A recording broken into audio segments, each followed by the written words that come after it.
When Sergeant Grayson humiliated a black driver, he didn't realize the man was the state's Secretary of Transportation. The video of this incident exploded online, quickly drawing public outrage that could threaten Grayson's career and life as he knew it. What follows will shock even the most seasoned. But let's start from the beginning. Russell Davis was driving down a dark, empty road after a long day at work. He had just finished an important meeting discussing major state infrastructure projects and was now tiredly heading home. Rain drizzled outside, the pavement gleaming in his headlights, and he wanted nothing more than to reach the warmth of his home. He was dressed in a formal suit, befitting his high office, yet in that moment he was simply a man, exhausted after a long day. Suddenly, blue and red lights flashed in his rearview mirror. A chill ran through him. He thought he'd been driving carefully, but had possibly exceeded the speed limit in his hurry to get home. He sighed, pulled the car to the shoulder, and stopped. A police officer approached his window slowly. It was Sergeant Paul Grayson, a broad-shouldered man with a sharp gaze. Without a greeting, he leaned cautiously toward the window and knocked hard. Russell rolled the window down, greeting him calmly, but Grayson ignored him, demanding his documents while coldly scanning him from head to toe. Almost immediately, he added, "So you like breaking the law, huh? Think you can do whatever you want?" Russell handed over his driver's license and replied evenly, "Good evening, officer. I may have slightly exceeded the speed limit, but I had a valid reason." Grayson cut him off. "A valid reason, you say? All right then, let's see what's in the car, shall we?" He sneered, making it clear he already found Russell suspicious. The officer glanced around the vehicle as though searching for something incriminating. "My car is in perfect order," Russell responded calmly, "and I have nothing illegal." But Grayson seemed not to hear. With mounting hostility, he continued, "People like you driving around here lately, thinking you're above the law." His tone dripped with disdain. Russell felt his irritation rising, but held himself back, repeating, "Officer, I haven't broken any laws, and you already have my documents." Grayson smirked, ignoring Russell's words. "Or maybe you're hiding something? I see people like you every day, thinking you can get away with anything." Without further explanation, Grayson stepped back and pointed to the car door, demanding that Russell get out. It was a clear display of power, and Russell knew it. The situation was heating up, but he tried to remain calm, even as anger simmered inside him. Opening the door, he stepped out into the cold drizzle.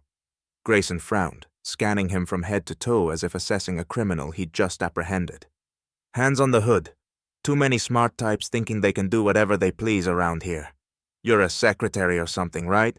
he taunted sarcastically, with clear disbelief that he was facing a high-ranking official. Russell, despite his growing indignation, carefully placed his hands on the hood of his car, feeling the cold metal intensify the sense of humiliation. "I'm the Secretary of Transportation," he replied calmly, holding his gaze steady. "I had an important meeting today, and I'm just heading home.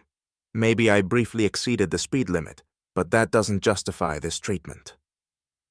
Grayson dismissed his explanation with a sneer, his hostility only increasing. Some bystanders had begun gathering, a few pulling out phones to film. This didn't faze Grayson. In fact, he seemed to enjoy the display of authority. "Secretary, huh? Sure, I know plenty of secretaries," he sneered. "You can fool others with your suit, but that won't work with me." Grayson moved toward the trunk, tapping it with his hand. "Open the trunk," he ordered, not giving Russell a chance to respond. Realizing the situation was slipping out of control, Russell tried to stay composed, but Grayson's tone and hostile behavior made the humiliation all the harder to bear. Taking a deep breath to steady himself, Russell opened the trunk.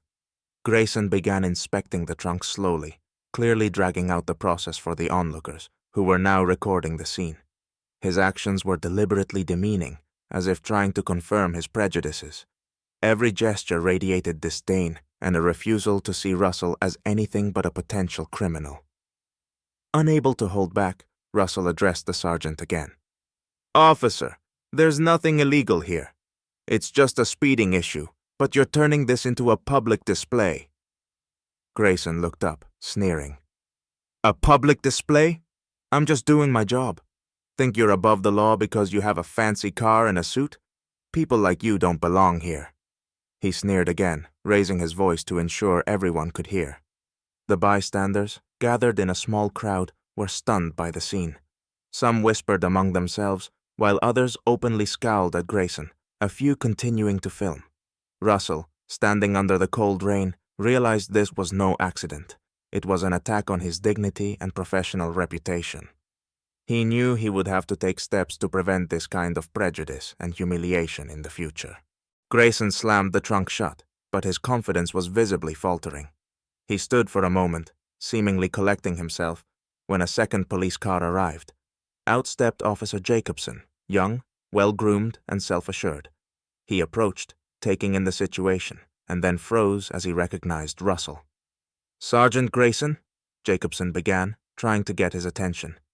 "Do you know who this is?" Grayson threw him an irritated glance, but Jacobson continued.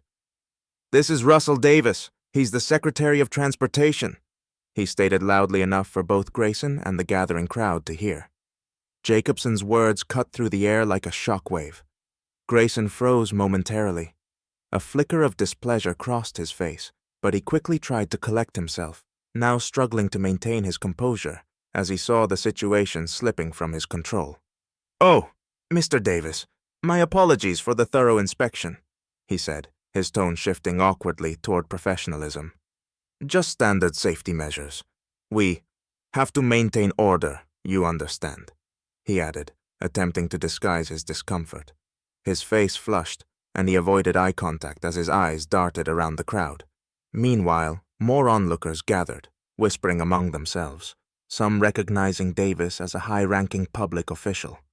A few people started live-streaming the incident, and others muttered about this being a clear case of abuse of power and racial bias. Jacobson, aware of the gravity of the situation, stepped up to Russell and, in a low voice, asked, "Mr. Davis, are you okay? Would you like us to call a lawyer or document this violation?" His intention to support the secretary was evident, with his expression showing both concern and professionalism. These words made Grayson flinch, his face reflecting frustration and helplessness. He knew the incident had spiraled out of control, his authority crumbling in front of the public and his colleagues, who were recording every detail. Russell, still calm, turned to Jacobson and nodded. His face was firm as he replied steadily, "Thank you, officer. Yes, I think this incident warrants consequences. This was more than just a speeding issue. It was a gross violation of my rights." His voice was confident, each word underscoring his intention to see justice done. Despite his anger and humiliation, Russell held himself with dignity, aware this incident was not simply about documents. It was a violation of his dignity and an attack on his reputation, solely because Grayson felt justified in degrading him publicly. Grayson, realizing that his actions were leading to serious consequences, glanced around at the crowd. He saw phone cameras capturing his every move, felt the weight of judgmental stares. Moving toward his car, his shoulders slumped, and his expression turned pale with the dawning awareness of the scandal looming over him. Jacobson, sensing the tension, turned to Grayson and firmly said, "Sergeant, I think it's time to end this inspection and let Mr. Davis go. We've established that there were no violations here." His tone was authoritative, his words directed not only at Grayson, but also at the onlookers. Grayson, feeling defeated and realizing the situation was indeed beyond his control, reluctantly nodded. Barely glancing at Russell, he muttered something about protocol, but he knew the incident would be all over the news and social media shortly. The video of the incident between Russell and Sergeant Grayson quickly spread on social media, sparking outrage. People shared the footage, condemning the officer's behavior and highlighting issues of systemic discrimination. News headlines reflected the public's anger. State Secretary of Transportation subjected to prejudiced inspection, and police sergeant accused of racial profiling. Meanwhile, the police department launched an internal investigation. Grayson, realizing that the situation was becoming irreversible, was summoned by his superiors and questioned. He tried to justify his actions as doing his job, but his excuses seemed weak against the recorded footage, with his scornful and demeaning comments clearly audible. Under pressure, he was temporarily suspended pending investigation. Russell, despite his frustration, knew this incident couldn't go unanswered. He was determined to use this event as a catalyst for systemic change. Together with lawyers and colleagues, he launched a campaign for police reforms, demanding mandatory training in ethics, racial equality, and human rights. He also issued a statement emphasizing that, as a public official, he had resources and influence to protect his rights, but many others facing similar discrimination lacked such support. The public response was unprecedented. People across the nation shared stories of injustice and discrimination by law enforcement, demanding reforms.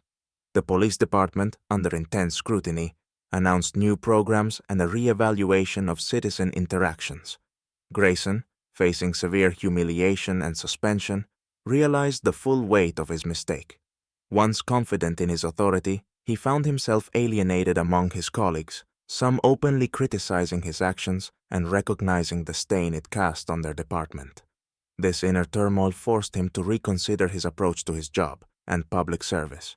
The culmination of this story was a citizen oversight committee led by Russell.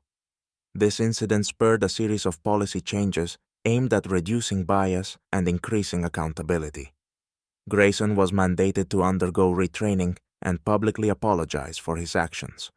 The incident with Russell not only served as a lesson for police officers, but also marked the beginning of significant systemic changes, highlighting the power of civic responsibility and the need to combat prejudice at all levels of society.